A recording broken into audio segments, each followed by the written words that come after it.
Hello students. ये हमारी 12th class है बिजनेस मैथमेटिक्स की।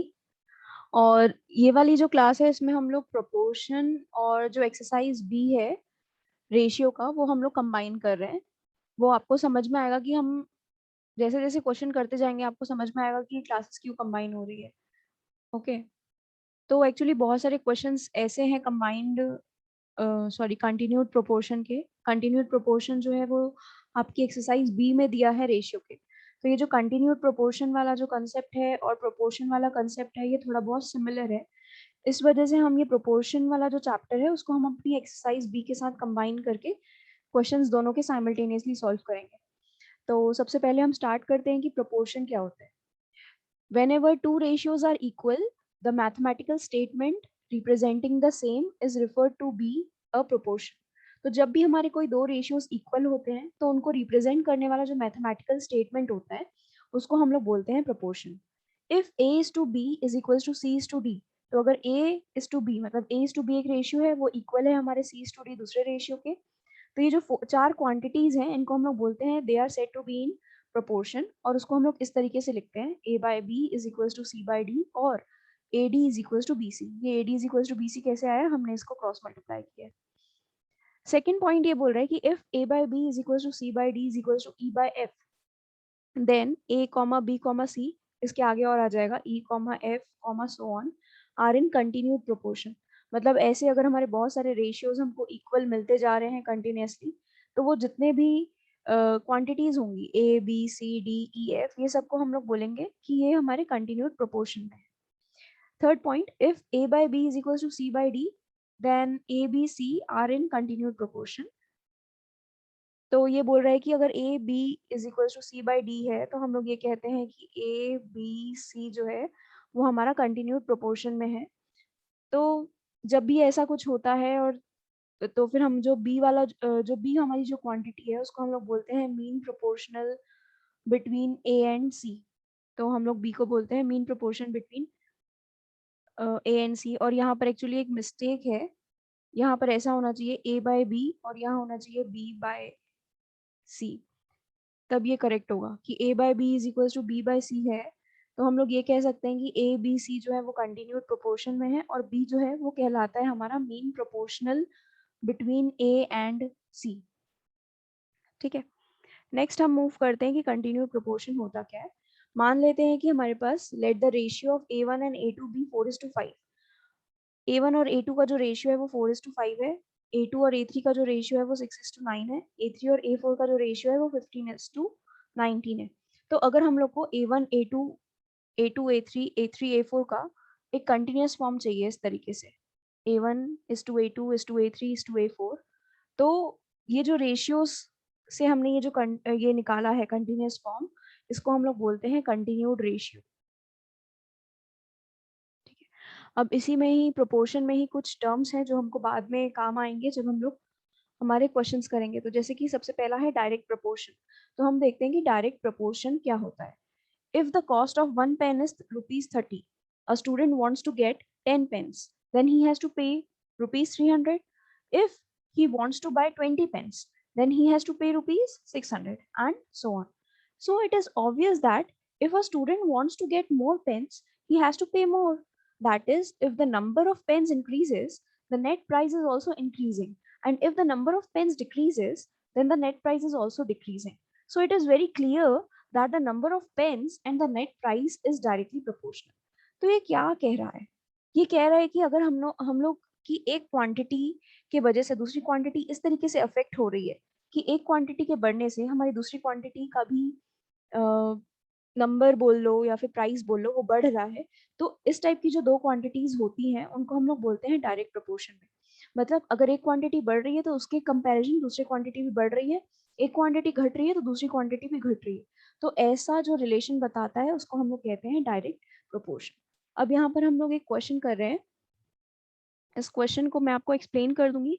इस क्वेश्चन में बहुत सारा, इसके सोल्यूशन में बहुत सारी चीजें मिसिंग है, बट मैं आपको एक्सप्लेन कर दूंगी कैसे करना है और आप ये क्वेश्चन करिएगा और मुझे बताइएगा कि इसका आंसर क्या आ रहा है आपका। ओके। तो सबसे पहला क्वेश्चन है, divide ₹1,275 among A B and C so that a is to b is equals to 3:4 and b is to c is equals to 2:5। तो हमको ये जो पैसे हैं ₹1275, ये हमको 3 लोगों में डिवाइड करना है, ए, बी और सी में।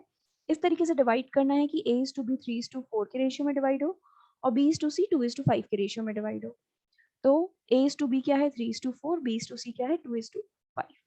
अब हम सबसे पहले क्या करेंगे, ए, बी और सी को हम लोग कंटिन्यूड प्रोपोर्शन में लिखेंगे। तो जब भी हम कंटिन्यूड प्रोपोर्शन में लिखते हैं किसी भी 3 क्वांटिटीज को, तो जो बी का रेशियो है, यहाँ जैसे 4 है, यहाँ जैसे 2 है, तो ये जो रेशियो है ये हमारा सेम आना चाहिए।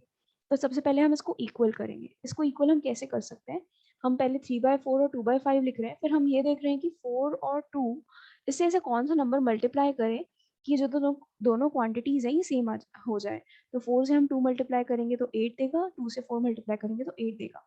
तो ये हमारे कंटिन्यूड प्रोपोर्शन में आ गया, जिसमें हमारी b की वैल्यू जो है वो सेम हो गई है, 6, 8 और 20। तो इसको हम लोग कंटिन्यूड प्रोपोर्शन में लिख सकते हैं 6:8:20। और इसी को ही हम लोग रिड्यूस कर सकते हैं लोएस्ट टर्म्स में। तो जब हम लोग इसको लोएस्ट टर्म में रिड्यूस करेंगे तो हम लोग इसको 2 से डिवाइड कर देंगे। तो 2 3 6, 2 4 8 एंड 2 10 20। तो अभी कंटिन्यूड प्रोपोर्शन में हमको मिल गया है 3:4:10। अब हमको निकालना है ए का शेयर, बी का शेयर और सी का शेयर। तो अब हमने पहले जब रेशियो की क्लासेस की थी तो हमने देखा था शेयर कैसे निकालते हैं। शेयर निकालने के लिए ए का जो भी रेशियो है वो अपॉन टोटल रेशियो, मतलब टोटल ऑफ द रेशियो, मतलब जितने भी रेशियोज हैं यहाँ पर 3, 4 और 10, इनका टोटल करेंगे इनटू 1275। तो ये करोगे तो आपको ए का शेयर मिलेगा। उसी तरीके से आपको बी के लिए भी करना है, बी का शेयर निकालना, बी का जो भी रेशियो है वो अपॉन टोटल रेशियो इंटू 1275। और उसी तरीके से आपको सी का भी रेशियो निकालना है। तो आप ये सबका रेशियो निकालिएगा और मुझे बताइएगा कि आपका आंसर क्या आ रहा है। ओके, नेक्स्ट क्वेश्चन है, अ number is divided into 3 parts. ये क्वेश्चन का सोल्यूशन मैंने किया नहीं है, मैं आप लोगों के ऊपर छोड़ रही हूँ, आप इसका आंसर मुझे बता सकते हैं। A number is divided into 3 parts in the ratio 1:2:3।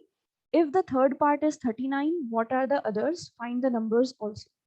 तो यहाँ पर बोल रहा है कि एक नंबर है जिसको 3 पार्ट्स में डिवाइड किया गया है इस रेशियो में 1:2:3 के। अगर जो थर्ड पार्ट है वो 39 है, तो हमको ये बताना है कि दूसरे और नंबर्स क्या होंगे और हमको वो नंबर्स भी बताने हैं। तो सिंपल सा तरीका है, इसको आप ले लीजिए 1x, 2x और 3x। और जैसा कि ये बोल रहा है कि उसका जो थर्ड पार्ट वो 39 है, इसका मतलब ये जो 39 है ये 3x के इक्वल है। तो आप 3x को 39 के इक्वल करिएगा और x की वैल्यू निकाल लीजिएगा। जैसे ही आपकी x की वैल्यू आएगी, आप उसको 1x और 2x में रखेंगे तो आपको बाकी के सारे नंबर्स भी पता चल जाएंगे। इजी है। नेक्स्ट क्वेश्चन, नेक्स्ट क्वेश्चन बोल रहा है the ratio in the ages of A, B and C 6 years before was 2:3:5. If the sum of their present ages is 168, find their ages. तो यहाँ क्या बोल रहा है कि ए, बी और सी 3 लोग हैं और इनकी जो उम्र है 6 साल पहले, वो रेशियो में दी हुई है 2:3:5। और हमें क्या करना है, हमें उनकी प्रेजेंट एजेस निकालनी है और उनकी जो प्रेजेंट एजेस का सम है वो हमें दिया हुआ है 168। तो इसे कैसे करेंगे सॉल्व। तो ये आपके लिए हिंट है यहाँ पर कि आप सबसे पहले तो जो उसकी जो 6 साल पहले की एज है, मतलब take the ages of 6 years before of A, B and C, 6 years before to B 2x, 3x and 5x। तो जाहिर सी बात है, अगर 6 साल पहले उनकी एज 2x, 3x और 5x थी, तो उनकी प्रेजेंट एजेस क्या हो जाएंगी, सब में 6 ऐड हो जाएगा, तो 2x + 6, 3x + 6 और 5x + 6। अब क्योंकि हमें क्वेश्चन में ये दिया हुआ है कि उनकी जो प्रेजेंट एजेस का सम है वो 168 है, तो हम 2x + 6, 3x + 6 और 5x + 6 को ऐड कर देंगे और हमें मिलेगा 168। तो ये जैसे ही हमें 168 मिल गया, हमें ये इक्वेशन मिल गई। आपका काम ये है कि आपको इस इक्वेशन को सॉल्व करना है, x की वैल्यू फाइंड आउट करनी है। x की वैल्यू फाइंड आउट करने के बाद आपको जो भी उनकी प्रेजेंट एजेस हैं 2x + 6, 3x + 6, 5x + 6, इसमें x की वैल्यू पुट करनी है और आपको वैल्यू निकालनी है। तो ये क्वेश्चन आप सॉल्व करिएगा और मुझे आंसर्स बताइएगा। ओके, नेक्स्ट क्वेश्चन हम कर रहे हैं। ओके, तो नेक्स्ट क्वेश्चन है हमारा, a man left ₹9656 to be divided among his 3 sons in proportion to their ages at the time of his death. When he died, their ages were 25, 22 and 21 respectively. Obtain the share of each, and second, what difference it would have made to each of his sons if the father had lived a year longer. तो ये बोल रहा है एक इंसान है, उसने इतने पैसे छोड़ दिए अपने 3 बेटों के बीच में डिवाइड होने के लिए, और उसने इस तरीके से सोचा अपने बेटों के बीच में इन पैसों को डिवाइड करने का, उनकी जितनी एजेस है उनके रेशियो में वो उस पैसे को डिवाइड करेगा। तो सबसे पहले तो बोल रहा है कि उनका शेयर निकालो, तो उनका शेयर तो आप निकाल लेंगे। आपको क्या करना है, 25:22:21 करना है, और इस रेशियो के अकॉर्डिंग आपको सबका शेयर निकालना है, जैसे हमने पहले किया था वैसे ही आप ये ट्राई करिएगा। ठीक है। सेकेंड वाले में बोल रहा है कि what difference it would have made to each of his sons if the father had lived a year longer. अगर वो उनका जो फादर है, अगर वो 1 साल और ज्यादा जी लेते, तो फिर ये रेशियो में क्या इफेक्ट होता और क्या डिफरेंस आता उनके शेयर में। तो जाहिर सी बात है, अगर उनके फादर 1 साल और ज्यादा जिए होते, तो बेटों की एज क्या होती, 26, 23 और 22। तो अब हमारे पास एक नया रेशियो आ गया है, 26, 23 एंड इट विल बी 22।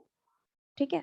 तो अब हमको क्या करना है, जो गिवन अमाउंट दिया है उसको इस रेशियो में हमको डिवाइड करना है और सबका शेयर निकालना है, और फिर ये देखना है कि हमारा जो भी अभी अमाउंट आ रहा है, ठीक है, वो हमारे पहले वाले रिजल्ट से, मतलब ए वाले रिजल्ट से कितना ज्यादा आ रहा है या कम आ रहा है, और वो हमें लिखना है।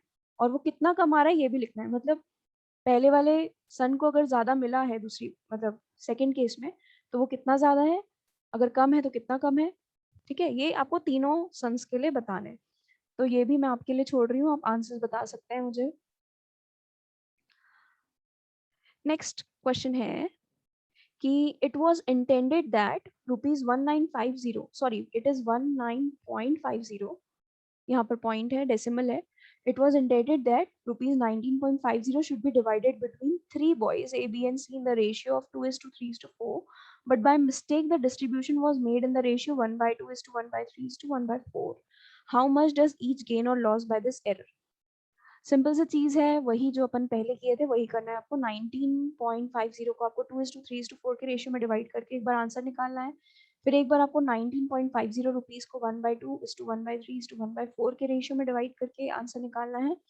और फिर ये देखना है कि किस इसमें अगर पहले जो था आंसर और बाद के आंसर में कितना डिफरेंस आ रहा है, और किसी को गेन हो रहा है या लॉस हो रहा है, कितना गेन हो रहा है और कितना लॉस हो रहा है इस एरर की वजह से। तो ये भी आप कैलकुलेट करके मुझे बताइएगा अगर आपसे सॉल्व हो रहा है या नहीं हो रहा है। नहीं हो रहा होगा तो मैं इसके आंसर्स भी अपलोड कर दूँगी। ओके। नेक्स्ट ये आपकी एक्सरसाइज बी का क्वेश्चन है, question number 12, page number 259 of doctor SM Shukla. Okay. तो अगर 4 क्वांटिटीज हैं ABCD, इस रेशियो में दी हुई है, हमारी A:B हमारा दिया है, इसका इस साइन का मतलब होता है इक्वल्स। ओके, तो इसको हम लोग रेशियो के फॉर्म में इस तरीके से लिखते हैं, डबल डॉट, ठीक है, डबल कोलन। तो A:B equals 3:4, B:C equals 5:6, C:D equals 4:9. Then find the continued ratio of ABCD. तो हमको ABCD का कंटिन्यूड रेशियो निकालना है।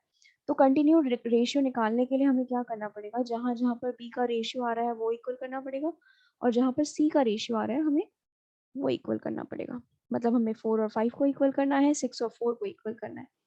तो ये हम कैसे कर सकते हैं, देखिए ये 4 और 5 कैसे इक्वल होगा। अगर ऐसा कोई नंबर जो 4 और 5 दोनों की टेबल में आता हो, 20 आता है, तो मैंने यहाँ क्या किया, 4 को भी 5 से मल्टीप्लाई कर दिया, 3 को भी 5 से मल्टीप्लाई कर दिया। तो ये वाला जो रेशियो है ये मेरा बन गया 15/20। अब क्योंकि मैंने 4/5, मतलब मैंने इस 4 को 20 बना दिया, तो मैं कोशिश करूंगी कि इस 5 को भी 20 बना दूं। तो मैं 5 4 जा 20 ले ली, 6 4 जा 24 ले ली। तो ये हो गया मेरा नया रेशियो आ गया 15/20, किसका, A/B का, है ना। और B/C का मेरा रेशियो आ गया 20/24। अब आप देख सकते हैं कि जो C/D है ये क्या था मेरा 4/6। तो अगर ये 24 है तो मैं इस 4 को भी 24 बना सकती हूँ 6 से मल्टीप्लाई करके। तो ये बन गया 24/30, ये 9 है ना, 9, तो 9 6 54। तो आप देख सकते हैं कि ये जो B की वैल्यू है वो इक्वल हो गई, C की वैल्यू जो है वो भी इक्वल हो गई। तो हम इसे कंटिन्यूड प्रोपोर्शन में किस तरीके से लिख सकते हैं, 15:20:24:54। ये हमारा A:B:C:D, ठीक है। नेक्स्ट है कंसेप्ट इनवर्स प्रोपोर्शन का, कि इनवर्स प्रोपोर्शन क्या होता है। Suppose that 10 men build a बस इन 15 days। 10 men हैं जो कि एक बस को 15 दिन में बिल्ड कर रहे हैं। If men are increased to 30, जैसे ही men नंबर ऑफ men हमने बढ़ाया 30 कर दिया, तो they take 5 days to build the same house. तो अब उनको क्या लग रहा है, 5 दिन लग रहे हैं वही सेम हाउस को बिल्ड करने में। अगर हम उन मेंस को और 40 बना दें तो they will take 3 days to build the same bus. तो हम क्या कर रहे हैं, जैसे जैसे नंबर ऑफ मेंस बढ़ रहे हैं, जो नंबर ऑफ डेज है टू बिल्ड अ बस वो कम होते जा रहा है। तो जब ऐसा कुछ रिलेशन होता है कि एक क्वांटिटी के बढ़ने से दूसरी क्वांटिटी कम हो रही है, या एक क्वांटिटी के कम होने से दूसरी क्वांटिटी बढ़ रही है, तो इस टाइप के रिलेशन को हम लोग कहते हैं इनवर्स प्रोपोर्शन। ओके, तो इन सब के डायरेक्ट प्रोपोर्शन के, इनवर्स प्रोपोर्शन के क्वेश्चन हम लोग और आगे करेंगे।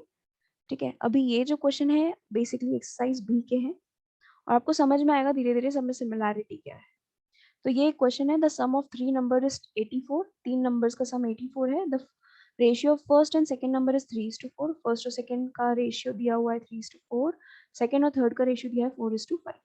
तो मैंने सिंपल सा चीज़ क्या किया है कि यहाँ पर जो नंबर्स दिए थे उनको मैंने कंटिन्यूड प्रोपोर्शन में निकाल दिया, क्योंकि यहाँ पर सेकंड का जो रेशियो था वो सेम था, तो मुझे कुछ करने की ज़रूरत ही नहीं पड़ी। इसे मैं डायरेक्टली लिख सकती हूँ 3:4:5।